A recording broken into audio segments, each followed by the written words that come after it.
Thanks, Timmy, for this kind introduction. And I also like to, before I forget, I'd like to thank Casey, Jessica, Emily, Wai Ping, and the whole research group for inviting me. And um, I'm zooming in from Los Angeles, so I'm also dealing with jet lag, but I'm so excited to be in conversation with Jerome, whose work resonates so much with my talk, and also with Scott and Wai Ping. Okay, let me start. So my talk today is entitled Queering the Anthropocene and Affective Impression.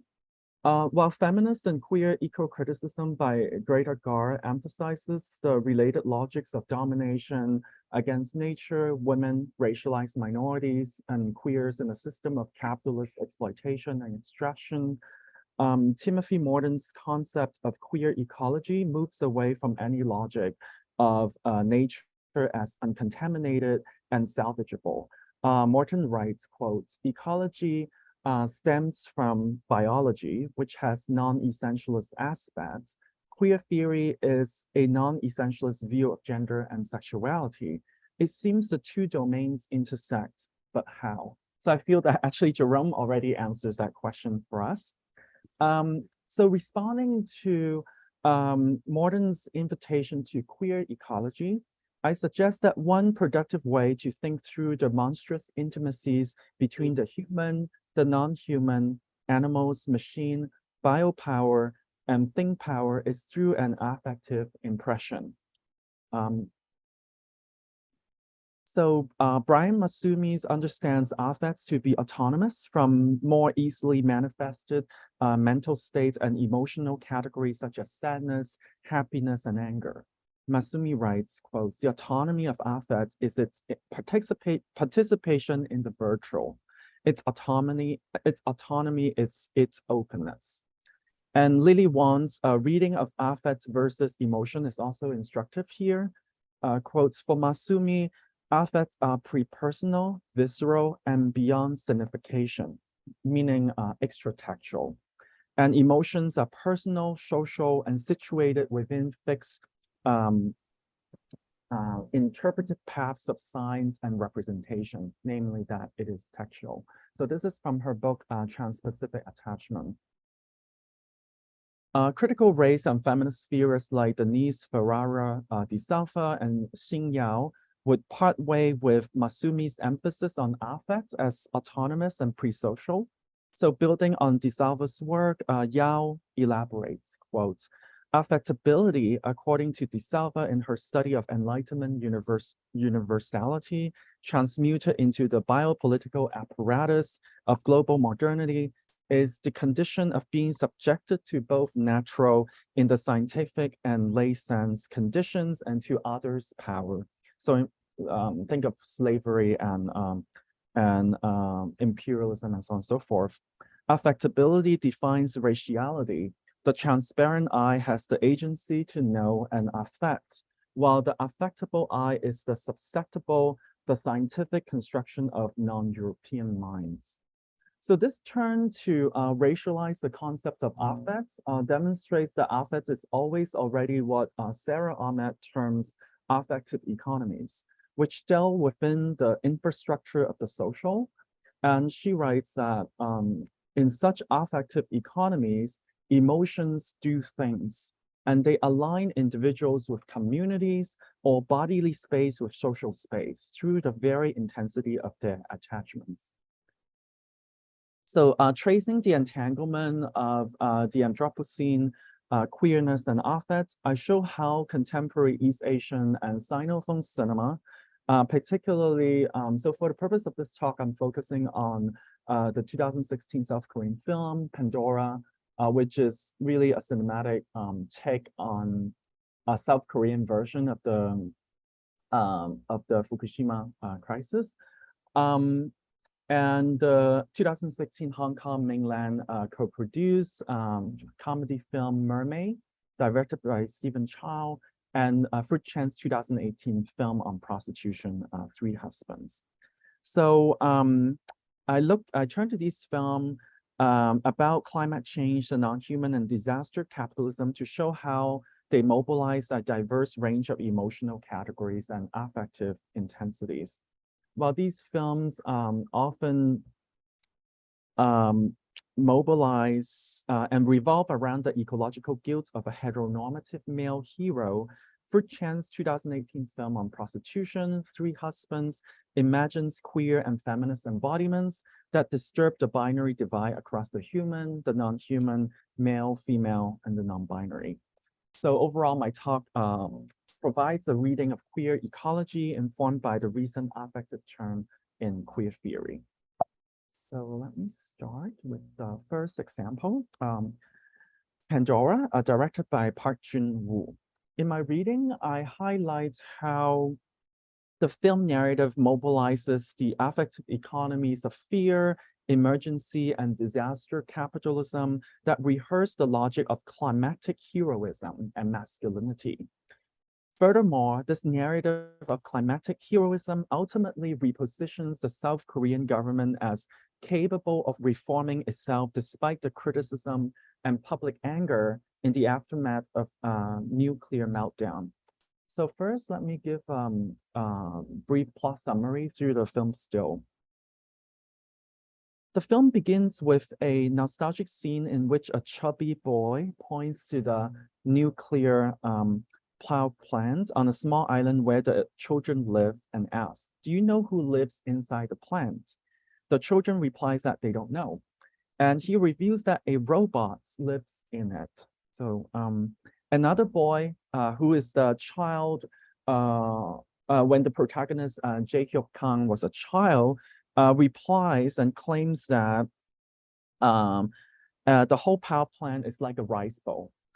And the young boy said that his brother told him that inside the plant there is a huge rice heater that generates electricity, and that all the villagers depend on the big rice bowl in order to earn a living. So this actually has some resonance with Cantonese and Chinese in the sense that rice bowl often represents a stable source of income for the working class. It turns out that this nostalgic recollection is told by the protagonist, Jae-hyuk Kang. And the next scene portrays, so this is a longer summary, portrays a happy small family that includes Jae-hyuk, his mother, Mrs. Sok, his sister-in-law, Jung-hae, and his fiance, Yong-ju. So as the story unfolds, it is revealed that Jae-hyuk's older brother died from an explosive accident several years ago, leaving his wife and son in the care of him and his mother. Soon, a confidential report reveals that the nuclear power plant has been operating under high pressure without following proper safety guidelines. While the corrupt prime minister tries to hide this important facts from the South Korean government, the South Korean president, who is actually above him.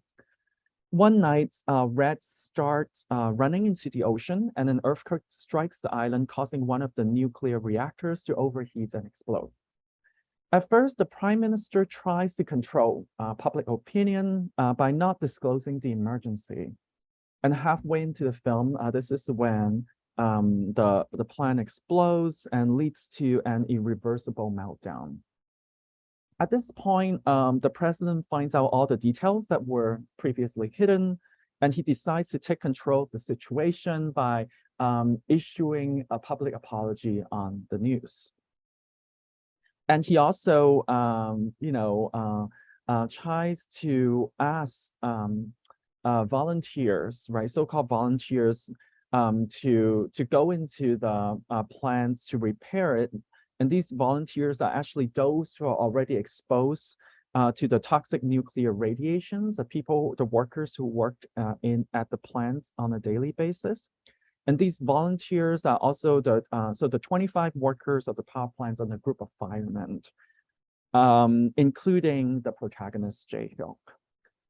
And so at this moment, the protagonist is on the phone with his fiance, and the most powerful moments in the film is actually when he is about to resolve the disaster by setting himself on explosive in order to repair and to release the pressure from the power plant. So this is the closing near the end of the film. In the closing section of the film, we also hear the disembodied voice of Jae-hyuk, who is actually dead at this point, explaining why he decided to sacrifice his life. He did it for the children who are like his nephew, because you, the viewers, would also like to give your children a world free of worry and fear. On the one hand, the film is rather perceptive in exposing political corruptions, bureaucracy, and factionalism that underline South Korean government and politics. So as the political fallouts and public disasters like the Sewol ferry incident in 2014, the impeachment of the former president Park Geun-hye, and also the deadly crowd crash in Itaewon in 2022 would testify. So there are some sort of a political realism that the film deploys. But its affective economy also powerfully revolves around the performance of moral guilt and acceptance of responsibility by the president, as well as the ultimate male hero, Jae-hyuk, whose sacrifice for his family equates to sacrifice for the nation. In such an affective economy, emotions do think, to quote Ahmed again, and they mobilize grief and public mourning over the sacrifice of the climate hero while gesturing towards a narrative of national reconciliation. So similar to Pandora, 2016 film Mermaid, directed by Stephen Chow, mobilizes the narrative of environmental heroism with a queer twist. Namely, that it is a cinematic narrative of oceanic colonization, Chinese real estate development, and scientific modernity mixed with interspecies romance between the protagonist, business tycoon Lao Hin, and the mermaid San. So I'll just quickly go through the plot summary, because I think actually a lot of us, a lot of folks who are interested in Hong Kong cinema have seen the film. So Liu Xuan purchased Green Gulf, which is a fictional coastal wildlife reserve that is fit for a land reclamation project. And at a party, he also met the femme fatale of the film, Yue Lang, and they decided to collaborate, right? But at the party, there was also another innocent-looking young girl called San, who approaches him and passes her contact information. And a few days later, he actually calls her up, right? But not known to Lao. She actually belongs to the Mer people who live underwater in the Green Gulf. And her ultimate mission is to gain trust of Lao and kill him, right? But of course, she fell in love, and then ultimately, Lao also realizes that what his plan for the project has done to demonstrate, to destroy the habitat of the Mer people, and ultimately also causing the femme fatale and the white scientist George to capture the Mer people, right, for scientific experiment, which would be a more lucrative business than just real estate development. So I also argue that this is not just a straightforward Stephen Chow nonsensical comedy that mixed farce and Cantonese slang and social critique. The queer potential lies in the idea that interspecies love engenders a queer desire that might ultimately rise to the level of political and environmental consciousness. Indeed, by the end of the film, Lao even establishes a scholarship of oceanography for an aspiring graduate student. And beyond this affective economy of climate heroism, what sets this film apart from films like Pandora is the queering of genre, right? And the troubling of affective categorization. So in the beginning of the film, documentary footages of deforestation, oceans drilling, polluted water, and air pollutions at play. While this segment leads to a humorous scene wherein a museum owner is turned out to be a total scammer. So let me just play this. Hopefully the sound works. 海洋孕育出最早嘅生命體，再慢慢變成魚類，再進化成各式各樣嘅生物。所以我嘅祖先都係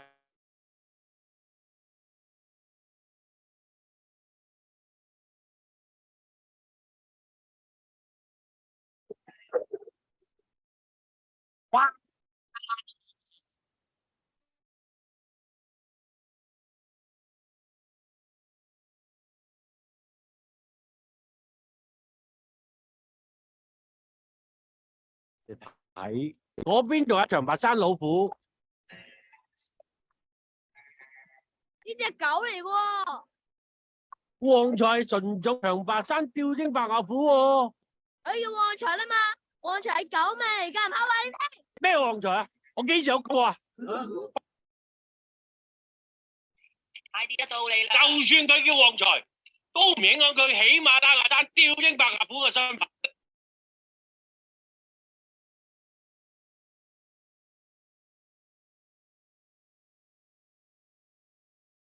現實就太奇妙啦，因為為咗適應唔同嘅環境，可以水陸空混合，咁打都夠膽死嘅。曉行有嘅混合體係黑啫嘛，即係蝙蝠俠。小姐，你講咩食蝙蝠俠記仔啊？我以為係隻雞翼添。你唔尊重蝙蝠俠，都尊重下自己啊！隻雞翼插翻過去，啊唔係雞翼，係蝙蝠俠。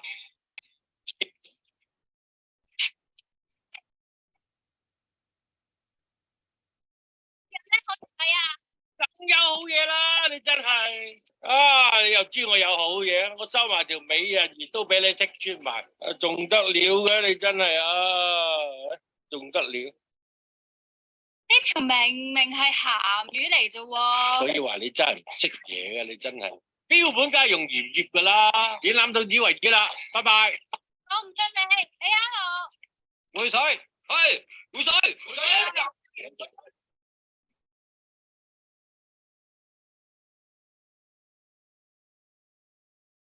我管咗今時今日，一步一個巨人，就憑你班粉餅想柴我台，我唔制。開門，俾佢睇下嗰大嘢。冇啩？開門。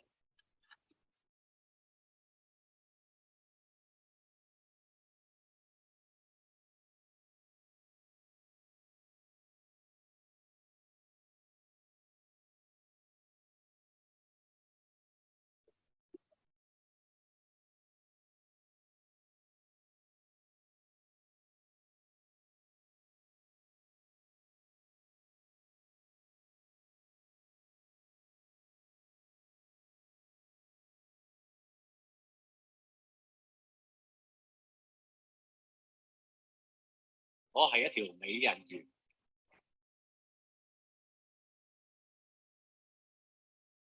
So I'll start here for the film clip. So the queering of the mermaid figure through cross-dressing and the mixing of genre amounts to what my colleague Fiona Law terms the echo kitsch, which generates a roller coaster emotional cycle by drawing on familiar traits and tropes in popular culture. So while Charles' postmodern critique on the museumization of exotic animals is meant to be funny, it also points to a more fundamental queering of any idea of nature and animal as real, locatable out there and easily domesticated and museumized. Furthermore, his cinematic visualization of the mermaid figure also draws from multiple local and post-colonial Hong Kong references, as Q.Y. Zhu points out. Mermaid draws on the myth of the half-human, half-fish figure, Lo Ting. And he writes, quote, since ancient time, there have been countless legends about these indigenous Hong Kong fishermen. The legend has it that the early Tangas were half human, half fish amphibian creatures called Lo Ting, who lived a nomadic life in the waters near today's Lantau Island in Hong Kong. And you can find these through many sort of historical folklores dating back to Tang Dynasty. This then leads me to the, so this is curations back in 1997 around the time of the Hanover in Hong Kong. And this leads me to the last example, Fritz Chan's 2018 film about prostitution and geopolitical allegory, which also makes many references to Lo Ting. So the film opens with a scene at a karaoke bar in Zhuhai that features hostess and sex workers cater to mostly Hong Kong and Macau's sex tourists from across the border. Little Bro is the main protagonist. And other Hong Kong men are greeted by prostitutes hail from Heilongjiang, Henan, Guizhou, and Guangxi. Sao Ming is one as a minor female character. She claims that she's from Guangxi, but she's actually from Hong Kong, right? It turns out that she's from Hong Kong, and Little Bro bails her out after the police disrupted the scene in mainland China. And then while back, let's see, when they are singing karaoke, a Little Bro breaks the cheerful noise by calling himself a descendant of Lo Ting, the half-human, half-fish mythological figure. And this is mentioned several times in the film. And this is just a plot summary. So while back in Hong Kong, he's addicted to one particular sex worker, Mui, who is visibly mentally impaired and manipulated by her current husband, referred to as second bro or second husband in the film. Addicted to sex, Mui's mental illness is linked to her sexual insatiability in the film. And her current husband, a man almost twice her age, decides that it is a good idea to market her as a sex worker on the boat that they sell and live near Ginger's Bay near Chengyi. Little Bro eventually falls in love with her and decides to marry her. And once they move into the public housing estates after marriage, she remains quite melancholic as she's used to having sex on boats instead of on land. To quench her sexual insatiability, Little Bro comes up with creative ideas such as having sex on blown up floating mattress, sneaking into a moving truck while fucking on colorful plastic balls, and even sticking an eel at one point into her vagina. Unable to satisfy Mui's thirst for sex, he eventually agrees with the second and the first husband to sell Mui as a sex worker again on the boats. And then eventually they sail to, they also believe that she might be a descendant of Lo Ting and a half fish and half human figure. And they wanted to find out the truth in Dai'o, which is a fishing village in the western side of Lantau Island. Towards the end of the film, the three husband and Mui is sailing to nowhere, approaching the newly built Hong Kong Zhuhai Macau Bridge that began operation in 2018. So here I argue that the prostitute Mui's interspecies body seems to represent Hong Kong itself. The term interspecies refers to relationships between different forms of biosocial life and their political effects.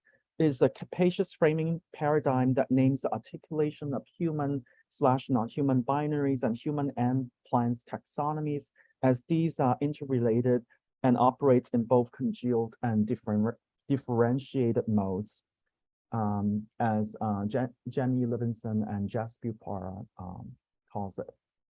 So if one follows the predominant logic of Hong Kong post-colonialism with a queer Sinophone twist, Mui can be read as an allegorical Hong Kong subject caught between two colonizers, to draw on Ray Charles' term, as well as a figure that queers this kind of geopolitical allegories.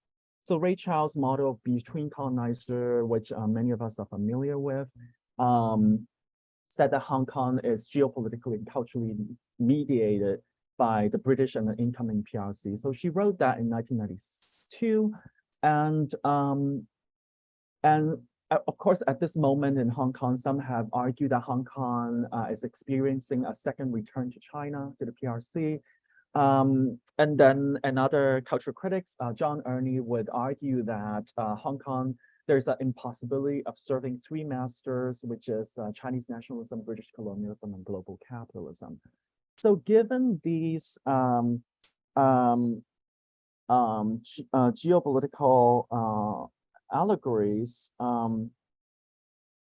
I argue that actually the geopolitical allegory might be too simplistic if we map China, the UK, and globalism onto the three husbands, because none of them seems to be a very perfect candidate to stand in for either Chinese nationalism, British colonialism, and globalism, right? They are both all working class in a certain way and not that powerful, and they actually rely on Amoy to generate surplus value. A queer Sinophone and ecological reading can highlight Mui's status as shuffling constantly in between the human and the non-human, mobility and immobility, and power and powerlessness. So in the end of the film, she was dressed in a red dress, which might be symbolic of the PRC or not, and stands at the bow of the boat alongside her three husbands facing the Hong Kong-Zhuhai-Macau Bridge. And this scene really articulates a powerful queer Sinophone visuality and queer ecological entanglement. The queer Hong Kong prostitute subject is facing the uncertain future of Hong Kong across the oceanic current of further economic and cultural entanglement of Hong Kong within the state-mandated success story of the Greater Bay Area. Ultimately, I suggest that queer Sinophone cinema can serve as a protean site for queering the Anthropocene through perverse affective impression. So I'll end my talk here and then look forward to the Q&A.